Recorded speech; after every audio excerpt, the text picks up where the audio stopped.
All right. Shalom. All right, it's nothing to do with the parsha or the daf, it's just something like interesting I thought of. All right, so what do you guys think of when you think of Mesiras Nefesh? Like, what's an example?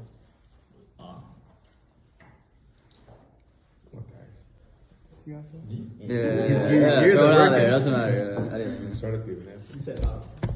I like joining the army, like working for like Tala or something like that, like davening in the snow, like when it's cold outside. Like that's what we think of, right? Usually Mesiras Nefesh, like sacrificing your body for the Torah, for serving Hashem.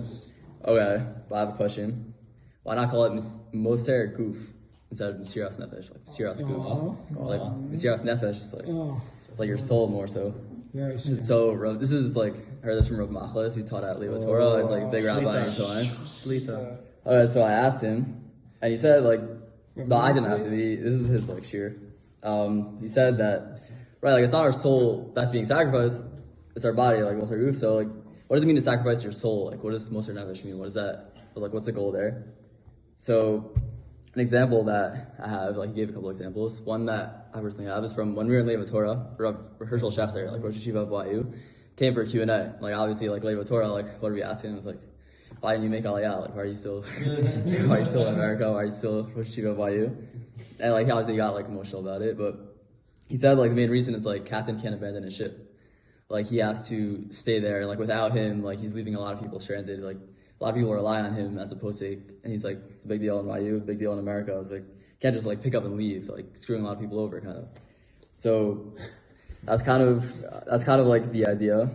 And another example would be the Rebbe. Someone who's like, it's a major gadol, one of the greatest like rabbis of all time, but he would set apart like 3/4 of his day to like meet with people, just like random people, just come in for a meeting for like an hour and just talk to him about whatever their problems were. It's like, if you think about it, it doesn't really make sense because ideally it's like, okay, you should be learning Torah all day. Like, is that like the mitzvah? Like to maximize your mitzvah every day, it's like you should be learning Torah, davening. It's like no breaks. But like, so why waste time talking to people? Why not make aliyah? Like, why sacrifice your nefesh? Why are we being moser nefesh, right? So the idea is like, we want to be a team player. Like, it's not like competition where like, okay, like, I'm gonna do the most mitzvah. Like I'm gonna get like the nicest house in Olam Haba. Like I'm gonna get the most schar. Like be able to buy like a house on the beach in Olam Haba. Like it's not like the point.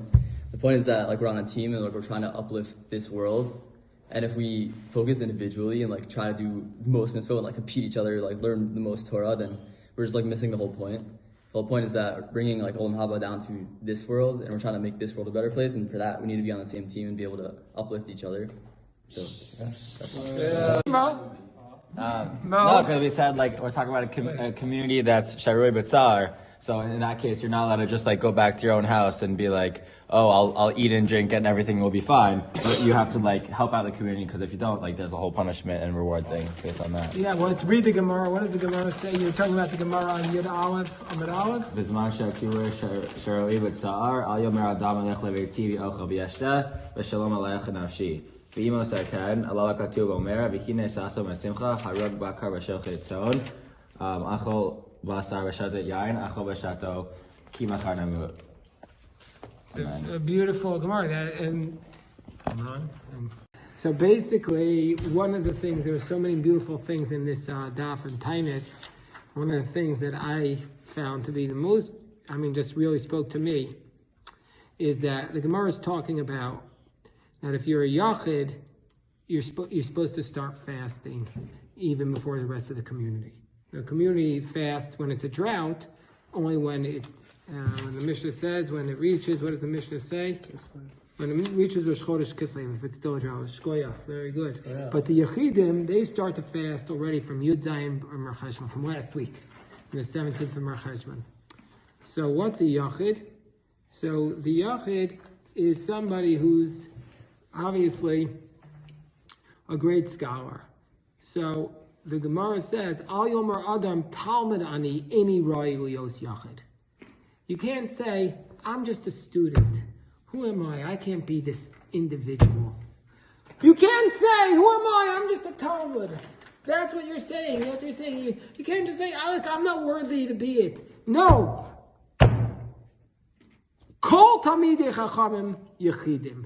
Everybody who studies Torah is really a yachid, is really special, is really unique, is really worthy to take upon themselves the burden of communal responsibility, of rising to the occasion, of rising to say, I'm going to be a leader in our community. I think that is a powerful message for all of us, whatever community we're in, but especially if you're on the college campus, because like nobody's in charge there.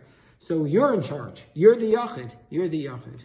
That's what Taanis Yodam Abayis is saying. Beautiful. Shkoyach. Yeah.